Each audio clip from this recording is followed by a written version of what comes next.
A les portes de Troia, amb Sergio Rodríguez i Alberto Reche.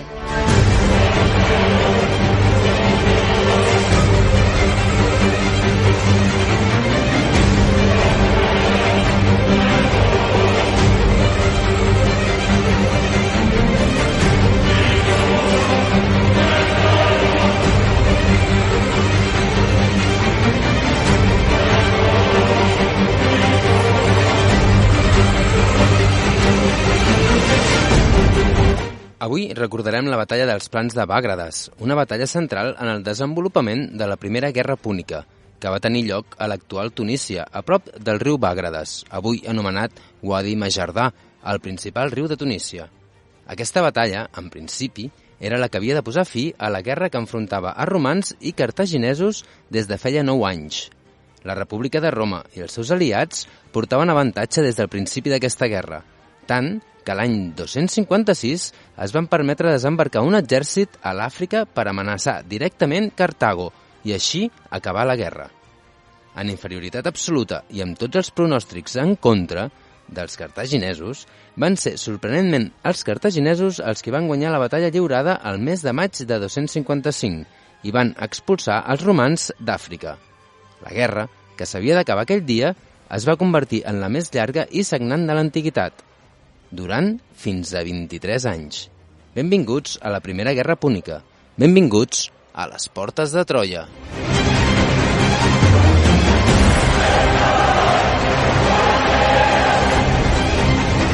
Benvinguts i benvingudes una setmana més a les portes de Troia, el programa de ràdio d'història de la xarxa de comunicació local, des dels estudis de Ràdio Castellar. Avui, per parlar d'una de les batalles de l'antiguitat més important, la batalla dels Plans del Bàgrades, que va tenir lloc l'any 255 abans de Crist. Per fer-ho, avui comptem amb el nostre historiador capçalera, Alberto Reche, benvingut. Bones, què tal?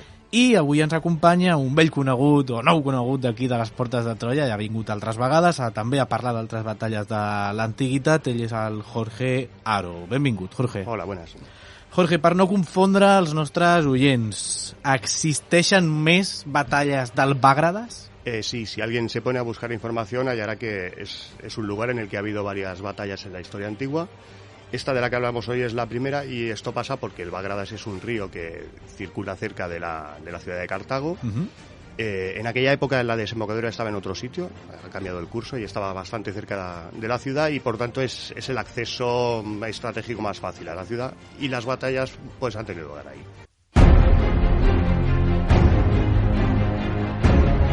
Segueix-nos a facebook.com/Portes de Troia o a Twitter @Portes de Troia. Descarrega't el podcast des d'iBooks o iTunes.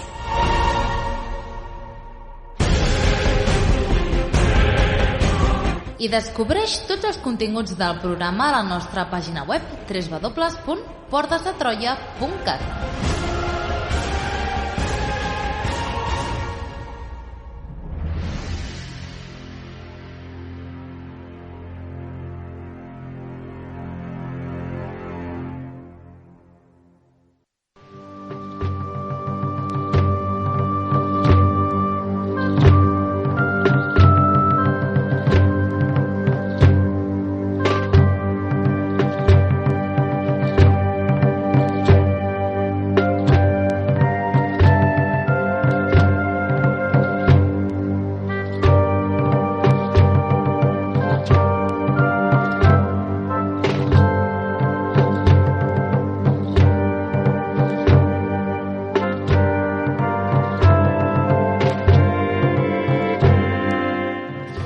Comencem aquest programa dedicat a la batalla dels Plans del Bàgrades. Feia ja bastants episodis de les portes de Troia que no dedicàvem el programa a una batalla. Avui parlarem de romans, de cartaginesos, però com sempre fem a l'inici del programa posant-nos una miqueta en context. Jorge, quina és la situació en aquest moment dels romans? Bueno, Roma en este momento es la República de Roma y ha acabado de conquistar toda la península italiana.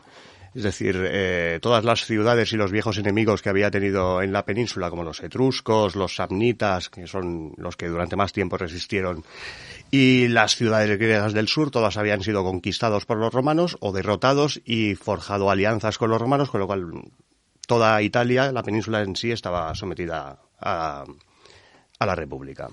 Molt bé, i això respecte a Roma, però també l'altre protagonista d'avui, que és Cartago, els cartaginesos, en quina situació estaven? Bueno, Cartago en ese momento pues es el poder naval hegemónico en el Mediterráneo y controla pues prácticamente toda la costa africana desde el estrecho de Gibraltar hasta la zona de Libia. Controla la mayor parte de la costa de Andalucía, Cerdeña, Córcega y una parte de Sicilia. Buena parte de Sicilia. En Sicilia hay también un equilibrio de poderes entre los cartagineses y la ciudad griega de Siracusa, que es la más importante, que controla una parte del territorio también. Uh-huh. En principio Roma y Cartago no eran enemigos. De hecho, una década antes, en una guerra contra el rey Pirro, que creo que en este programa también habéis tenido un programa dedicado a él, uh-huh. Habían sido aliados. Cartago se puede decir que en cuanto a población y en cuanto a riqueza, lo que era el imperio cartaginés en ese momento superaba claramente a la República de Roma. Molt bé, i aquesta batalla dels plans del Bàgrades que avui tractarem aquí al programa s'emmarca a les guerres púniques, en concret a la primera guerra púnica. Posem-nos també, centrem-nos una miqueta en aquest aspecte per situar els nostres oients sobre les guerres púniques. Com van començar? Bueno, el principio de esta guerra es bastante casual, es decir, venimos de la muerte de Agatocles, que era el tirano de Siracusa. En otros programas que hemos hablado de la política griega, todo esto de las alianzas es muy complicado de seguir con las ciudades griegas. Y bueno, Agatocles, que es un tirano, había contratado una guardia de mercenarios campanos, o sea, de la zona de Campania, del sur de Italia, región de Nápoles aproximadamente, Salerno. Y bueno, estos pues se quedaron en el paro. Una vez que se ha muerto el jefe, pues tienen que buscarse la vida, y como no encontraron a nadie que les quisiera contratar, hicieron una cosa, que es que se apoderaron de la ciudad de Mesina, que domina el estrecho entre Italia y Sicilia, y establecieron allí un estado, digamos. Casualmente, cuando Roma estuvo en la guerra que hemos mencionado contra Pirro, habían enviado a la ciudad de Regio, que es justo la que está enfrente, pero ya en Italia, uh-huh. También a mercenarios campanos en el 280, y de alguna forma al final las dos ciudades, que eran pues más o menos del mismo origen étnico, acabaron poniéndose de acuerdo y dominando el estrecho. Entonces, claro, pasaron a ser gente importante porque ocupaban una posición estratégica, pero evidentemente ellos solos contra Siracusa pues no tenían nada que hacer, así que buscaron aliarse con Roma o con Cartago. En principio les daba igual. Y Cartago no aceptó su propuesta, pero Roma sí. En Roma hubo un debate importante en el Senado entre los más partidarios de intervenir en Sicilia, que eran más bien gente de intereses de los terratenientes y que pretendían conseguir tierras allí, contra los que no eran partidarios, que pretendían pues mantener relaciones comerciales mucho más amistosas con Cartago, con Siracusa, con quien fuera, pero finalmente se decidieron a intervenir. Entonces, en el año 264... los romanos desembarcan en Mesina, no encuentran ninguna oposición, ellos van en auxilio del estado mamertino, que es como le habían puesto, y los campanos, y esto es lo que se considera el principio de la guerra, aunque no es una batalla ni un combate sí, porque no hay ningún enemigo cuando llegan allí. I per fer-nos una idea de com queda el taulell de joc, no? Perquè Sicília ja havia estat potser el gran camp de batalla del Mediterrani, no? Bona part del conflicte geopolític al Mediterrani era qui controlava Sicília, no? Perquè grecs, tirans autòctons, mercenaris, romans, cartaginesos, i ara que comença a avançar-se cap a la guerra, que de fet serà una guerra llarguíssima, no? Al món grec i romà existia la idea de que la guerra de Troia havia estat la guerra més llarga del món, no? I havia durat una quantitat enorme d'anys, és a dir, 10 anys, no? I després resulta que la primera guerra púnica serà més del doble, no? Sí, 23 anys. 23 anys. Llavors, una mica abans, en aquest moment inicial del conflicte, quin és l'equilibri de forces o quines peces o quines estratègies podien seguir cadascun dels bàndols, romans i cartaginesos? Mirándolo desde ahora, la situación es bastante equilibrada. Es decir, nosotros podemos analizar el hecho de que Roma no tenía el imperio que tenía Cartago, solo controlaba la península itálica. La forma en la que Roma controla la península también no siempre es a base de colonias, sino que la mayor parte es a base de alianzas. Es decir, no tiene provincias sometidas, no tiene territorios que le envíen recursos y que le envíen tributos. Pero tiene el mejor ejército del Mediterráneo. Es un ejército que nunca ha salido de Italia, pero que en Italia pues se ha hecho famoso y ha ganado en los últimos siglos todas las guerras importantes. Esto es un poco la gran ventaja que tenía Roma, es decir, es ese ejército que 10 años antes había derrotado a Pirro. Pirro en la antigüedad fue considerado en su tiempo era el mejor comandante, y solo se le ponía, en cuestiones de prestigio, solo se le ponía debajo de Alejandro Magno. Así que los romanos contaban con ese prestigio i esa fuerza. I pel que fa a Cartago, no podem dir que comptés, diguéssim, amb les mateixes condicions que Roma. No, de hecho es prácticamente todo lo contrario. Es decir, Cartago sí que tiene un imperio, sí que tiene muchas colonias, sí que es una ciudad muy rica, bastante más rica que Roma, que recibe tributos. Cuenta con más población, aunque hoy en día nos parezca un poco curioso, la zona del norte de África en esa época, por motivos diversos, era más rica que lo que es Europa. Y además, Cartago controla las rutas comerciales y sobre todo tiene la flota, es decir, tenían la mejor flota del Mediterráneo, y era la flota que había sido hegemónica, la flota de guerra, quiero decir, durante los años anteriores. En principio, una guerra de ese tipo, teniendo en cuenta que es en Sicilia, que es en una isla, que los romanos se ven fuera de la península, tener una flota da mucha ventaja. Pero lo que no se puede decir es que tuvieran un ejército. Un ejército como tal, pues prácticamente no lo tenían. Sí, de fet, i això s'ha magnificat molt després, no, historiogràficament, però Cartago i Roma són dos models antagònics, no?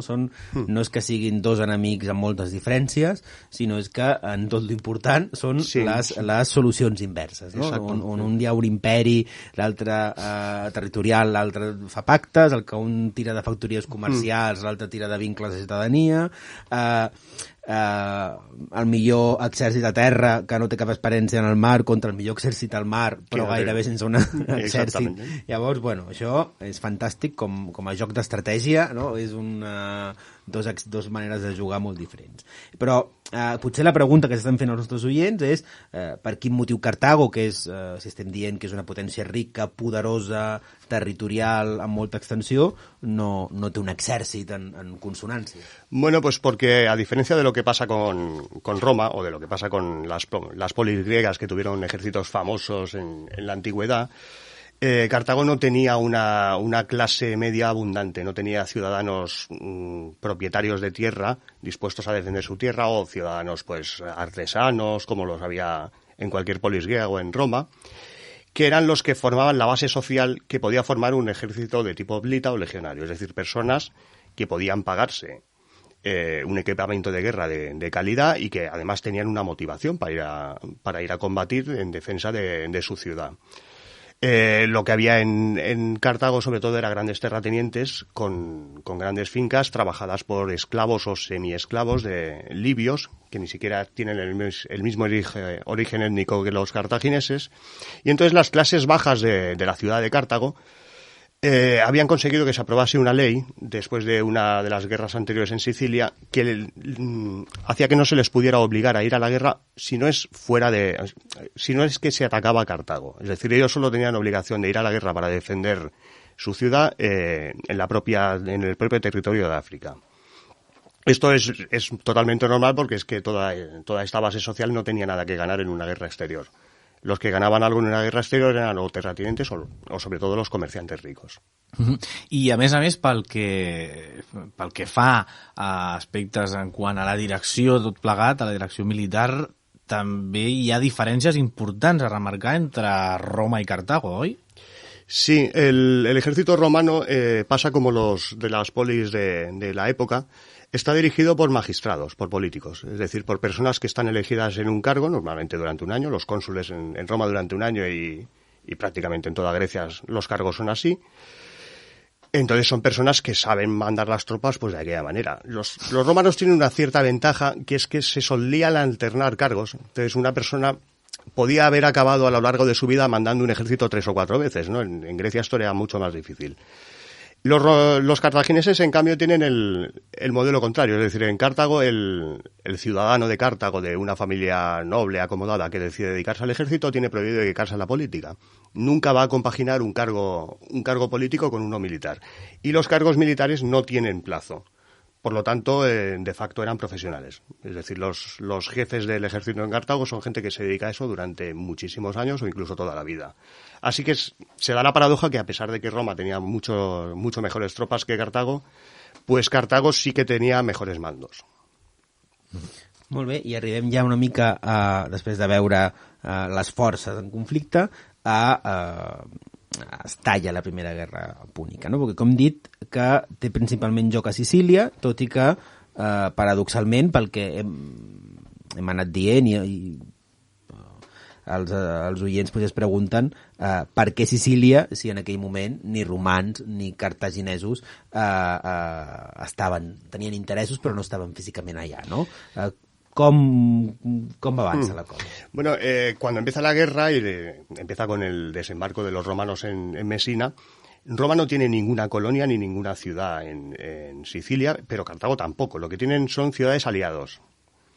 Básicamente Roma se acaba de aliar con Mesina y luego están pues los aliados de Cartago y los de Siracusa, que es la polis griega. Entonces, cuando los romanos llegan, pues lo primero que hacen es marchar hacia Siracusa. Entonces, conforme a lo que pasaba siempre en este tipo de acontecimientos en la época, pues todas las ciudades viendo venir al ejército de los romanos. ¡Que vienen los romanos! Pues que vienen los romanos, nos aliamos con ellos. Entonces todo el mundo pactó con ellos y sin ningún tipo de batalla ni nada de esto, pues los romanos llegaron hasta Siracusa. Allí llegaron a Siracusa, sí era una ciudad fuerte. Y bueno, llegaron a un acuerdo bastante satisfactorio para ambas partes, porque Siracusa mantuvo su independencia en unas condiciones pues muy beneficiosas a cambio de ser aliada de Roma y de servirles sobre todo de base de aprovisionamiento en la isla, y no solo Siracusa sino todo el territorio que controlaba, que era bastante grande. ¿Esto por qué? Esto porque, en caso contrario, para abastecer a su ejército los romanos hubieran dependido de los recursos que llegaran por mar, desde la propia Roma o desde Italia. Y lógicamente con la flota que tenían los cartagineses no era muy factible esperar que se pudieran aprovisionar por mar. Habría sido muy vulnerable. Cartago tampoco estaba presente mucho en Sicilia físicamente, tenían aliados. El principal aliado es la ciudad de Agrigento, que también es una polis griega, que es la polis históricamente rival de Siracusa. Entonces, por eso pues si los siracusanos están aliados con los romanos, pues nosotros estamos con Cartago. Es un poco así. Es una ciudad fortificada, tiene un puerto muy fuerte, que además está en la costa sur de Sicilia y les aseguraba el abastecimiento desde África. Entonces, Cartago no envía un ejército a Sicilia inmediatamente, porque sencillamente pues lo tiene que reclutar, pues ni siquiera lo tiene. I amb aquest plantejament que acabes de descriure perfectament, el que estaríem davant d'una guerra de posicions entre Roma y Cartago a la isla de Sicilia. Sí, el principio de la guerra fue una guerra efectivamente de posiciones y una guerra donde hay muchas ciudades fortificadas, donde la orografía de Sicilia es muy montañosa y no va a haber grandes batallas campales. Es decir, lo que va a pasar es que se trata de una guerra de emboscadas y de tomar posiciones fortificadas, de sitios largos y bueno, de desembarcos puntuales incluso. En principio este es un tipo de guerra que los los cartagineses conocían perfectamente, pues ya lo habían practicado en la propia Sicilia en las guerras anteriores. A pesar de esto, los romanos con su ejército superior sí que van poco a poco conquistando la isla. Es decir, van tomando casi todas las posiciones fuertes de los púnicos, incluyendo la propia ciudad de Agrigento, hasta que en el extremo occidental de Sicilia quedan unas poquitas ciudades ya aliadas de Cartago, donde hay ejércitos cartagineses, pero que además están sitiadas. Es verdad que parece que no se pueden tomar esas ciudades porque son muy difíciles de tomar y porque se pueden abastecer desde el mar, pero en unos 8 años de guerra, en el 256 a.C., ya todo apunta a una victoria clara de los romanos, pero que a pesar de lo que acabamos de explicar, no se debería a todas estas, no solo se debería por lo menos a todas estas batallas y emboscadas y tal, sino que se debe a la campaña en el mar, que paradójicamente ha resultado más beneficiosa para los romanos que para los cartagineses.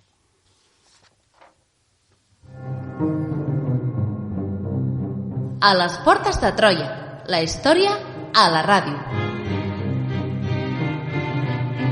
Descobreix tots els continguts del programa a www.portesdetroia.cat.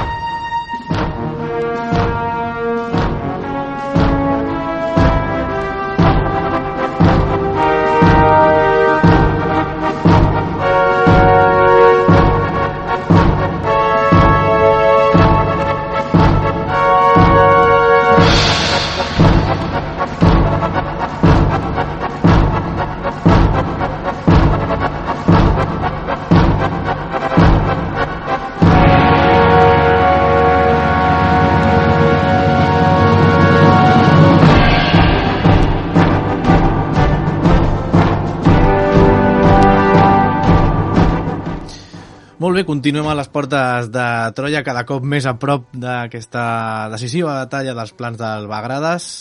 Ens havia deixat el nostre expert en el tema, el Jorge Haro, a les portes, diguéssim, del que semblava que ens portaria a una batalla o a un enfrontament marítim.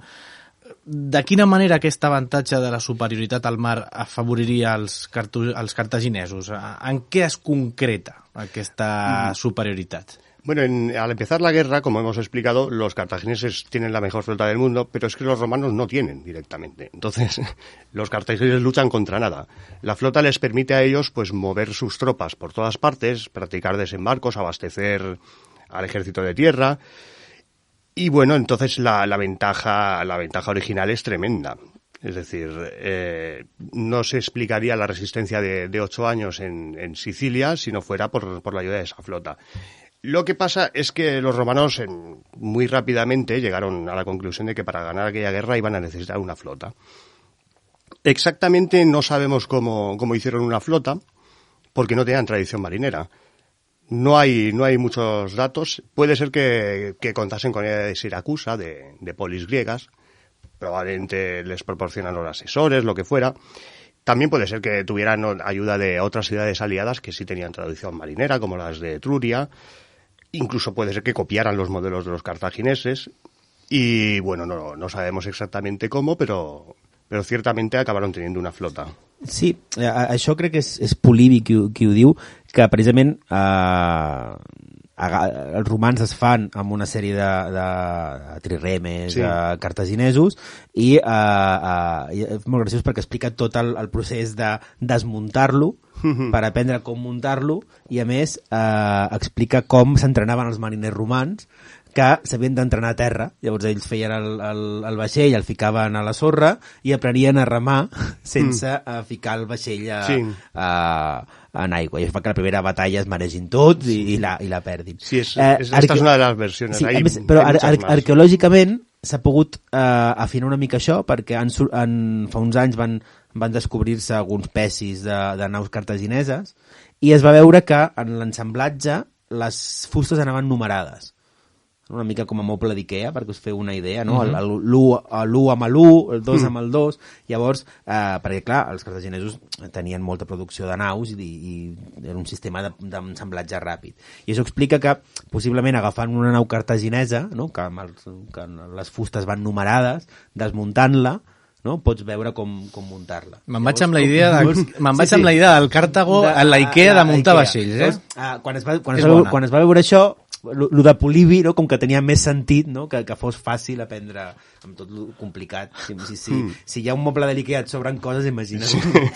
Espero que no les sobrara nada, porque bueno, ciertamente la primera batalla sí que es una derrota para los romanos, pierden una flota bastante importante, además. Perquè no saben navegar, es maregen tots, y bueno, cosas en todo caso, lo que sí resulta es que prácticamente en 3 batallas, para el 256, tienen superioridad en el mar y además muy clara. Prácticamente han dejado a los cartagineses sin flota. Y esto parece totalmente inexplicable, un pueblo sin tradición marinera. Una de las explicaciones que hay, y sería prácticamente imposible eludirla, es la existencia del Corvus. El Corvus. ¿Qué es això del Corvus? El Corvus, pues muy bueno. Los romanos eran conscientes de que ellos en lo que son tácticas marineras eran inferiores a los cartagineses, pero que tenían una infantería pesada mucho mejor. Entonces, ¿qué se les ocurrió? Pues pensando muy de la forma utilitaria que pensaban los romanos, lo mejor que se podía hacer era meter unos cuantos infantes pesados en cada barco y abordar los barcos cartagineses, de modo que no solo los derrotaban, sino que incluso podían no hundirlos y apoderarse de ellos, que era lo más interesante, ¿no?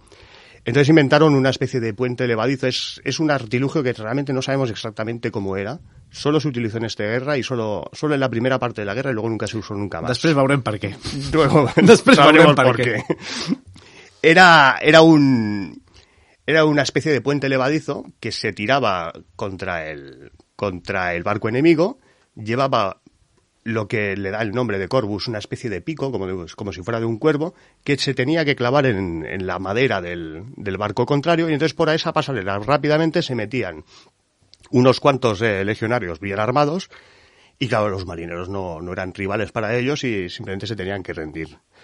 Entonces, utilizando este artilugio, del cual sabemos que además era pesado y además era difícil de usar, había que practicar bastante, pues aparte de tener pericias, es de creer que los romanos tuvieron algo de suerte, porque en las 3 primeras batallas que lo usaron les salió todo bien, en Milas, Tidaris y Egnomo, y bueno, también hay que contar con el efecto sorpresa que debía de causar a los cartagineses aquella cosa que nunca habían visto, y en esas 3 batallas pues, prácticamente liquidan el problema de la flota cartaginesa y se quedan ellos como dueños del mar.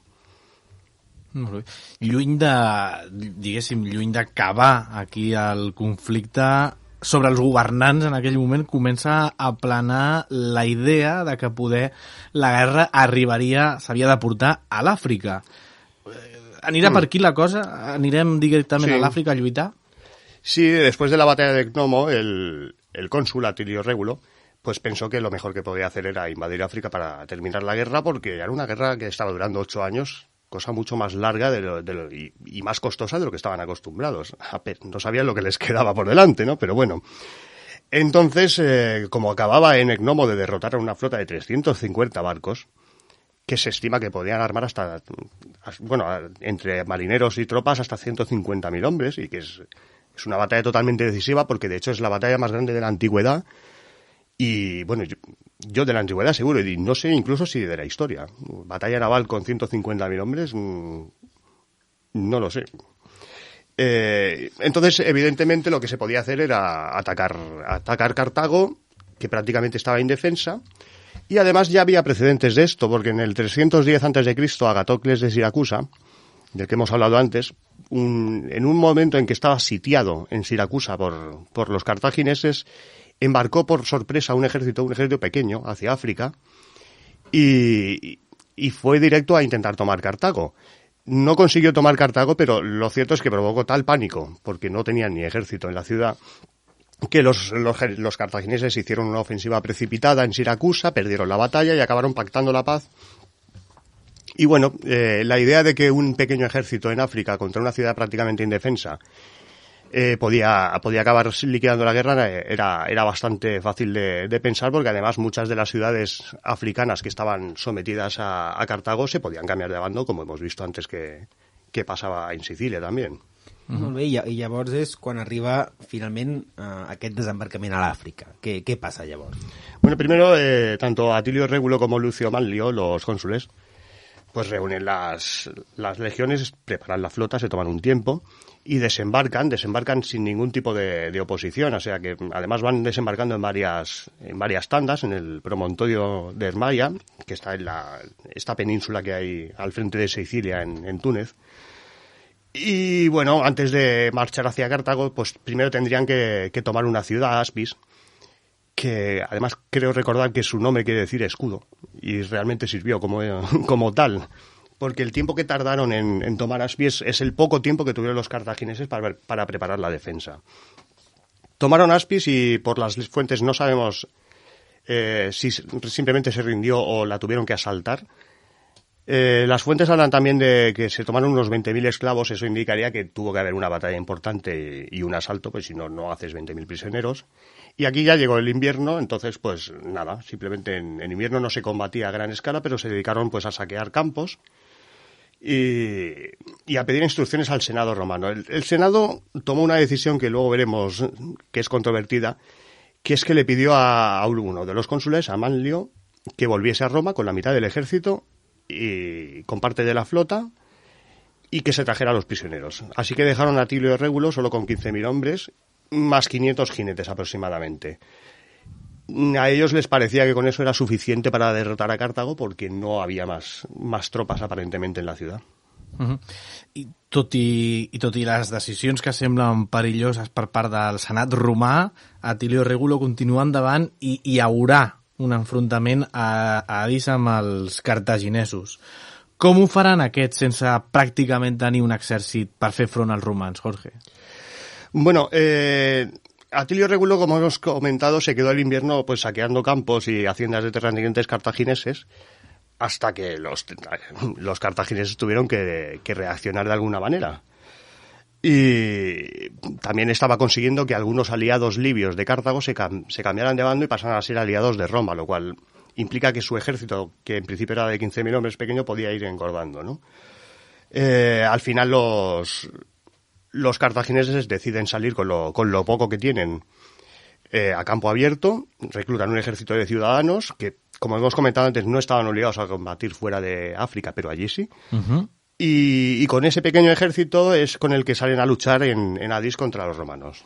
Bé, la batalla d'Adis no és el centre del programa d'avui, però fes-nos 5 cèntims de com acaba aquesta batalla. Bueno, fue un fracaso para los cartagineses. Es decir, ellos salieron y lo primero que hicieron es tomar una posición elevada y ponerse a la defensiva. Prácticamente, pues claro, venían de perder batallas y se puede entender. Lo que pasa es que con eso precisamente anulan la única ventaja que podían tener, que es que tenían más caballería y mejor que los romanos y que además tenían elefantes de guerra. Eso, si no combates a campo abierto, no lo puedes usar.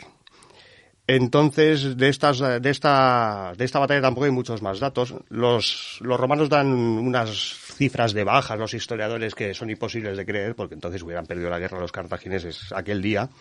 Y porque es que ni siquiera es muy creíble que el ejército fuera tan grande, ¿no? Y lo que sí sabemos es que una vez que esta batalla terminó, pues los cartagineses enviaron unos emisarios a pedir conversaciones de paz. Y probablemente la estrategia de Cartago en esta batalla en realidad es forzar una negociación y acabar con un tratado de paz.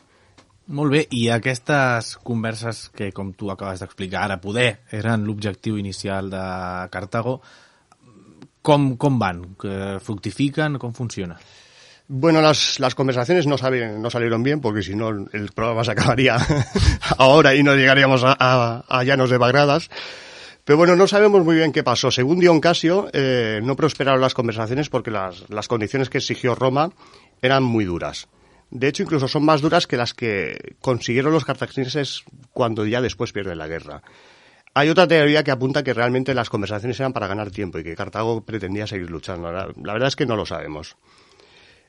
Sí que es cierto que, evidentemente, sí aprovechan el tiempo que ganan con esas conversaciones para reorganizar su ejército. Y aquí es donde hay que hablar de una figura de un poco conocido mercenario griego, alguien que parece ser espartano y que en todo caso sí que sería lacedemonio y entrenado y educado en Esparta. Es Xantippus, que es una persona de la que ya habéis hablado en otro programa que se hizo aquí sobre... A principis d'aquesta temporada, els espartans com a assessors militars i un d'aquests, diguéssim, Xantippus amb el Roger Riera, correcte, sí. Sí. Molt bé, doncs justament parlem una miqueta també, deixant tipus ja més diguéssim, més adreçat en aquest context concret, quin és el seu paper, perquè tornem a tenir efectivament, com estem dient, en Xantipus a les portes de Troya. Pues Xantipus, o Jántimo en textos castellanos, había llegado a Cartago en el 255 con una compañía de mercenarios griegos que eran contratados de urgencia por Cartago y que era una especie de última esperanza, ¿no? No se sabe muy bien cuántos eran, pero unos 2.000 podían ser, y con ellos venía Xantipus. De él se sabe que traía una guardia de 100 hombres, y claro, si traía una guardia de 100 hombres, pues seguramente es lo que se llamaba entonces un mozax, o sea, es una persona de una familia seguramente pobre, o de nivel medio, ¿no? Pero educado por una familia noble en Esparta, que le habían pues dado acceso a la ciudadanía y a una educación militar espartana. Bueno, en general los mercenarios, era un mercenario, no eran gente el tipo de clase social del campesino propietario. Es decir, el campesino propietario se quedaba en su casa y si tenía que ir a la guerra iba en el ejército de su ciudad. Eran gente de menos recursos. Él no iba contratado como mando del ejército, además, no es que eso solo correspondía, como hemos dicho antes, a ciudadanos cartagineses de familias nobles y que se dedicaban toda la vida. Pero bueno, sí que es una persona que, como es un mercenario que va con un contingente propio, sabemos que es alguien que tiene capacidad para mandar y que tiene un cierto prestigio, porque además los mercenarios la mayoría de las veces se alistaban no cada uno, sino en grupos, y ya iban incluso con sus propios jefes. Iban con gente del mismo territorio, el mismo idioma, etcétera.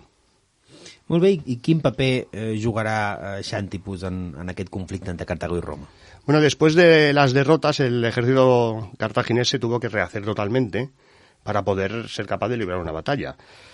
Xantipus, a pesar de que es un extranjero, de alguna forma él dentro de la ciudad adquirió un gran prestigio y tuvo un papel decisivo en esta tarea. Él fue muy crítico con la estrategia adoptada en Aspis, la estrategia defensiva, y remarcó mucho pues la importancia que tenía el hecho de que su ejército supiera maniobrar, supiera moverse en el campo, supiera luchar a campo abierto y que los hombres supieran marchar al estilo de la falange helenística. Se hizo popular entre el pueblo, lo acabaron invitando los magistrados a hablar en la asamblea y al final le dieron el mando para entrenar las tropas. Es un influencer de la época, Xantipus. Sí. Es un... Él no le dan el mando de tropas, pero sí que le permiten que los haga entrenar. Y entonces es cuando empieza a entrenarlos en marchas, de forma que sepan marchar como un ejército helenístico. No por eso formó una falange de tipo helenístico ni de tipo macedonio, porque el tipo de soldados que tenía pues no eran idóneos para eso. Pero sí un tipo de línea de combate, pues bueno, basada en ella y que podía enfrentarse más o menos al estilo de guerra de los romanos. Hombre, tiene mérito porque hay que tener en cuenta que los ciudadanos que tenía pues prácticamente no tenían experiencia en combate. Y además también sí, tenía unos 2.000 mercenarios griegos, pero básicamente eran peltastas y tureóforos que bueno, son tropas o bien ligeras los peltastas, hemos hablado en otros programas de ellos, o los tureóforos que son una especie de tropa semipesada. Se les llama así porque llevan un zureos, que es un escudo ovalado, que es de origen celta y es más grande que el oblón, porque no van con una armadura tan pesada. Son una tropa, pues bueno, que tiene eso para protegerse y que no es exactamente la armadura que tiene un oblita. Podrían llevar pues un casco, grebas, un linotórax, que es una especie de armadura de capas de lino, no es comparable a un oblita. Y tampoco llevan las largas lanzas, sino que llevan una lanza de acometida que no es muy pesada, que se podría utilizar incluso para arrojar. Es decir, es una lanza de combate, pero se puede arrojar. I, bueno, i espades, i poco más. Molt bé, ja ens estàs començant a parlar una mica, però com seria aquest exèrcit cartaginès 2.0 revifat per un Xantipus ple de carisma? Bueno, pues aparte de los mercenarios, había unos 10.000 ciudadanos cartagineses que sí podían permitirse un equipo de guerra. Con ellos es con los que formó la infantería de línea. pues un poco copiada de la falange helenística. Esta gente sí que llevan un equipamiento ya mucho más parecido a lo de un oblita o un legionario. O sea, una armadura completa para el torso, grebas, brazaletes, buenos cascos, espadas, lanzas de acometida, es decir, un escudo redondo, no es el tipo de tureóforos, sino mucho más parecido al oblón griego. Y bueno, aparte de esto, la base de la victoria no es exactamente esta gente. La base de la victoria es la caballería y los elefantes. O sea, Xanthipus contó con unos 100 elefantes de guerra, que es mucho. Y a pesar del tópico, tenemos la imagen de los elefantes de Aníbal y tal, los elefantes no son propios de Cartago. Es una copia que acababan de hacer del tipo de guerra que practicaba Pirro, que utilizaba elefantes orientales traídos desde la India y que los había llevado a Italia y a Sicilia años antes. Los cartagineses habían empezado a utilizar sus propios elefantes norteafricanos, que eran más pequeños que los indios, y probablemente Xanthipus ya tenía experiencia en usar elefantes, incluso seguramente más que los cartagineses. Y luego está la caballería, que es lo mejor del ejército cartaginés, y lo seguirá siendo incluso la Segunda Guerra Púnica, de hasta unos 4.000 jinetes, o sea, la diferencia con los romanos es prácticamente de 8-1. Una parte de ellos son los mismos terratenientes púnicos que se pueden permitir un caballo y armadura pesada. Entonces, bueno, incluso el propio caballo, según vemos en algunos registros arqueológicos, pues podía llevar protecciones. Después, los aliados de jinetes de la caballería de Libia, que también son de las ciudades aliadas de Cartago y que también son caballería pesada. No hay muchas cifras fiables, pero podrían ser algo menos de 4.000. Perdón, algo menos de la mitad de esos 4.000, ¿no? El resto ya serían, pues, algunos mercenarios que habían quedado de caballería mercenaria, de los que no sabes prácticamente nada, que habían podido ser repatriados desde Sicilia. Y luego ya la mitad prácticamente de la caballería la proporcionaron los más famosos jinetes de la antigüedad, que son los númidas. La caballería númida de los reinos aliados de Cartago, pues era la caballería ligera, era como digo, la más famosa de la antigüedad. Eran gente que luchaban sin armadura, llevaban además el caballo lo llevaban sin bridas y sin silla, siempre con una especie de cuerda atada alrededor del cuello, dirigían el caballo y solo llevaban escudo y jabalinas. Es decir, eran una caballería de acoso, pero lo hacían tan bien que estaban mejor considerados que ninguna otra. Montaban un tipo de caballo, esto también es curioso.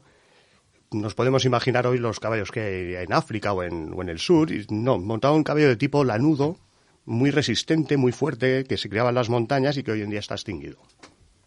A les portes de Troia. Descobreix la teva història.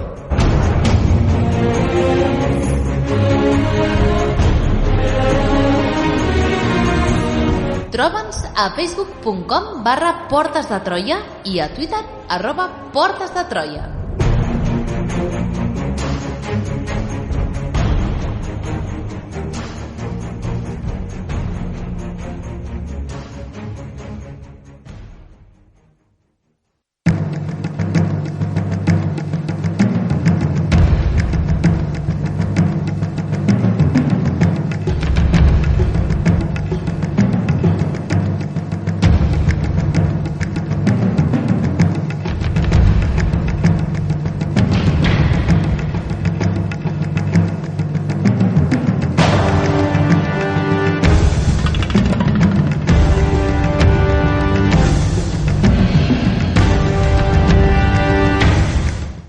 Molt bé, doncs ja arribem a la recta final del programa de les Portes de Troia. En aquests últims 10-12 minuts que ens falten abordarem gairebé ja aquesta batalla dels plans del Bàgrades. Ens quedem encara per saber pel que fa als romans quin és el seu contingent en xifres. També es reforçaran els romans, Jorge? Sí, los romanos hay como ya hemos explicado en otros programas, como era una legión romana de triples axies, la del tiempo de la República, de las 3 líneas de Princeps, Hastati y Triari, además de las tropas ligeras de los huélites. También tenían 2 legiones, había las 2 alae, o sea, por cada legión había una especie de gemela de aliados itálicos, y en total eso eran pues unos 12.000 hombres. Claro, además de eso, habían ido aumentando el ejército, como hemos comentado antes, con libios que se habían pasado al lado de los romanos. No hay cifras claras de los que pudieran ser, porque no se sabe exactamente ni siquiera cuántas ciudades cambiaron de bando, pero como mucho podían ser hasta 10.000. Sí que es cierto que eran tropas buenas, es decir, eran tropas que sabían formar falanges y sabían combatir en línea, y por tanto en número como en calidad eran un ejército superior a los cartagineses, claramente. Problema, la caballería. Como en tantas otras ocasiones hemos hablado de los romanos, nunca tenían una buena caballería. Pero además en este caso el déficit en Bagradas es que se complicó todavía más, porque es que dentro de haber salido muy bien el desembarco, los únicos naufragios que hubo fueron de caballería, así que solo habían podido desembarcar a unos 500 jinetes.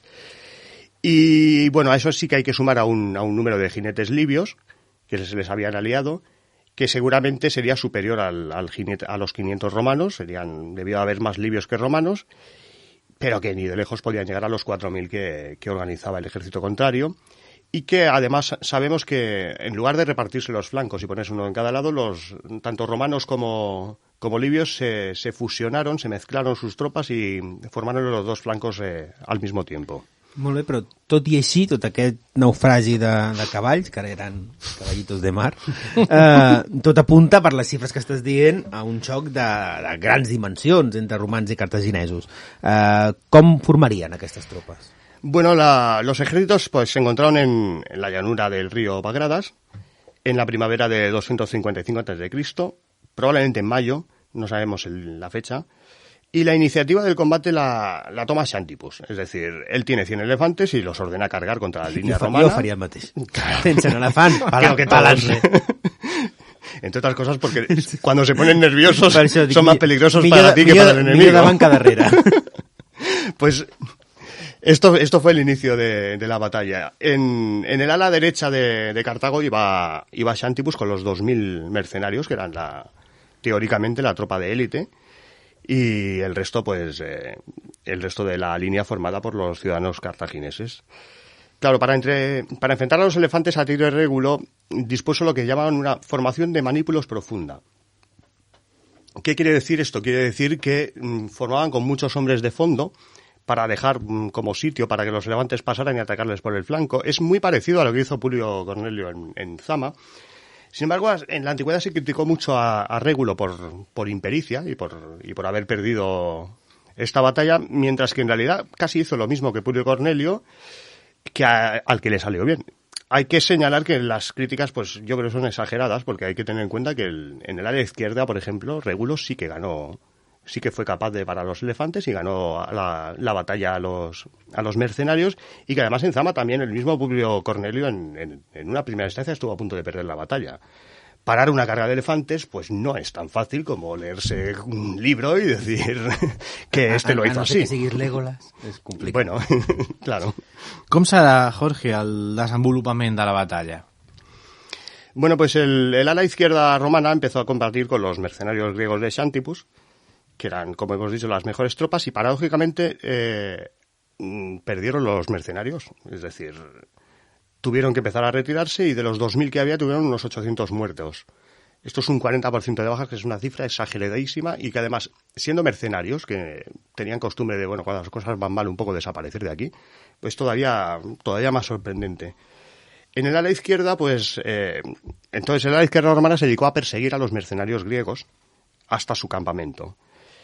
Pero entonces, mientras pasaba esto, pasó lo imprevisto, que es que el resto del ejército en el área contraria y que se enfrentaba a las tropas de menos calidad no pudo resistir. ¿Por qué? Pues por la carga de los elefantes. Es decir, cuando los elefantes cargaron, se encontraron con los velites. Los velites, su misión era arrojar las jabalinas y largarse de allí, pero o no lo hicieron bien o no había... o los tiempos fallaron o lo que fuese, pero el caso es que los elefantes llegaron a donde estaban los velites, los persiguieron, los empezaron a pisotear, los lanzaban por los aires a trompazos, y Y esto provocó que fallara lo que era esencial en el mecanismo del ejército romano, eran las rotaciones. Es decir, una línea combate, se retira, pasa a la siguiente, una línea combate, se retira, pasa a la siguiente. Y mientras los velites están huyendo en estado de pánico que además contaminan a la línea siguiente, llegan los elefantes y empiezan a cargar contra los manípulos de Astati, pasan por delante de ellos y embisten incluso a los princeps, que eran los que iban en la segunda línea detrás de los Astati, pero que eran la élite del ejército romano. Paralelamente, la línea de infantería cartaginesa de ciudadanos cartagineses llega a los Astati que acaban de pasar, les acaba de pasar por encima la carga de elefantes y se están reorganizando y ya se ven combatiendo ellos contra la línea cartaginesa sin posibilidad de que le den el relevo. Entonces, la coordinación de movimientos en los cartagineses es magnífica y en los romanos, pues, no les funciona su mecanismo esencial. Bueno, i ara arribem al moment que desitgem tots els que odiem profundament els romans, que és veure'ls perdre, no? Ja sabeu que hi ha dos tipus de persones, que són de Roma, els que són de Roma i els que són de Cartago. Jo soy de Roma. Jo soy de Cartago. Las dos Espanyes. La cosa no pinta bé pels romans. Com continuarà? No, en esta situación quedaba la tercera línea, que son los triarios. Es la infantería pesada formada por los veteranos armados con picas, que son los que intervenían solo en caso de extrema necesidad y solo eran los únicos que podían salvar esta situación en el ejército romano. De hecho, había una expresión romana que decía acabar en los triarios cuando algo era muy difícil, ¿no? Pero no pudieron hacerlo. Es decir, mientras todo lo que hemos explicado iba sucediendo, se habían enfrentado las dos caballerías.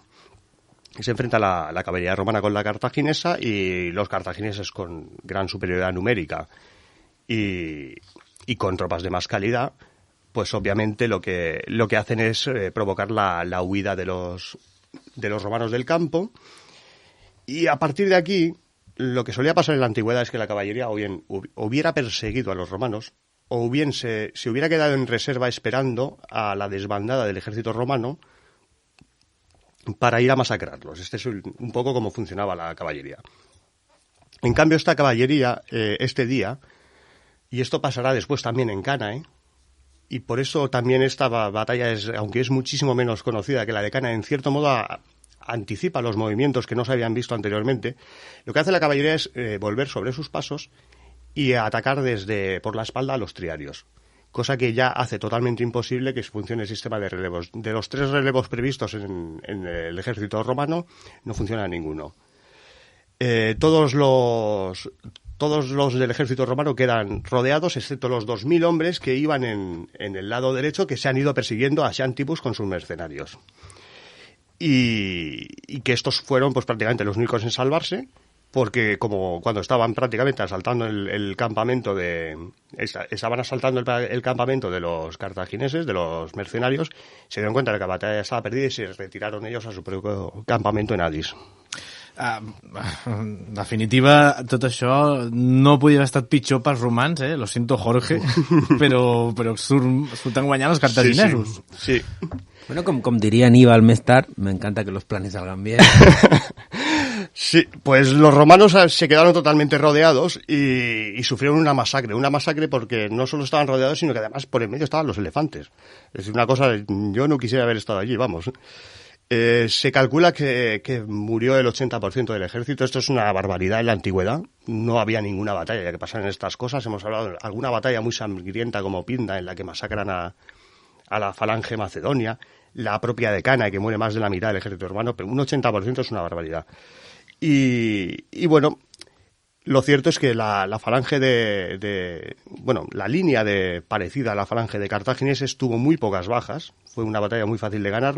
No tan bien le fue a los mercenarios griegos, que como hemos dicho tuvieron 800 muertos, pero el éxito fue total. Es decir, Cartago tuvo muy pocas bajas propias y a los romanos pues les costó perder prácticamente todo el ejército.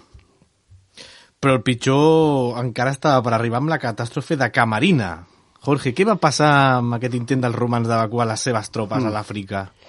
parecería que la cosa ya no podía ser peor para la República de Roma, pero bueno, cuando el Senado se enteró de la derrota, pues lo que hizo fue enviar una flota muy potente, porque ya hemos dicho que tenían ventaja muy clara en el mar en esos momentos, para rescatar a los supervivientes y rehacer el ejército en Sicilia, lo que fuera, ¿no?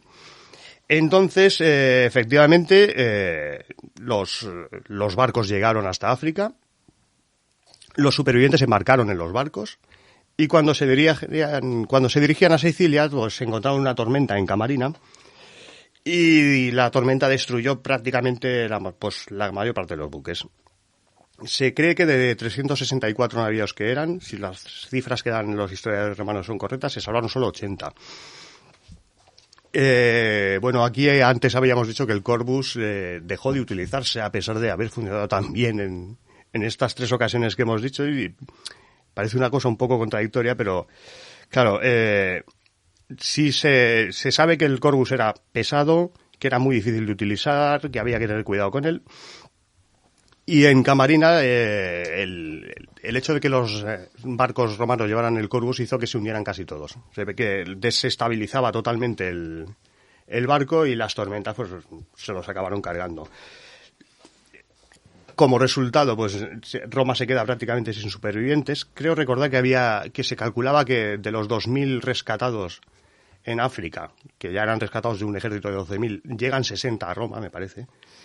Y entre unas cosas y otras, entre marineros y soldados, Roma perdió probablemente más de 90.000 hombres, una catàstrofe absoluta. Déu-n'hi-do, hem conegut avui la batalla de los llanos del Bàgrades, dels plans de Bàgrades. Déu-n'hi-do. La guerra continuaria més endavant, ho deixem nosaltres aquí, a les portes de Troia, perquè se'ns ha fet cura el temps. Mentre Cartago va guanyant, que és com... Cartago guanyant, l'Alberto està content. Moltes gràcies, Alberto Reche. A tu, jo encantat. Avui el Jorge Aro, que ens ha acompanyat de nou a les portes de Troia. Moltes gràcies per tornar a estar aquí amb nosaltres. El Salva Soler, el control tècnic, i com sempre qui us ha parlat, Sergio Rodríguez. Nosaltres esperem la pròxima setmana amb un nou episodi de les portes de Troia.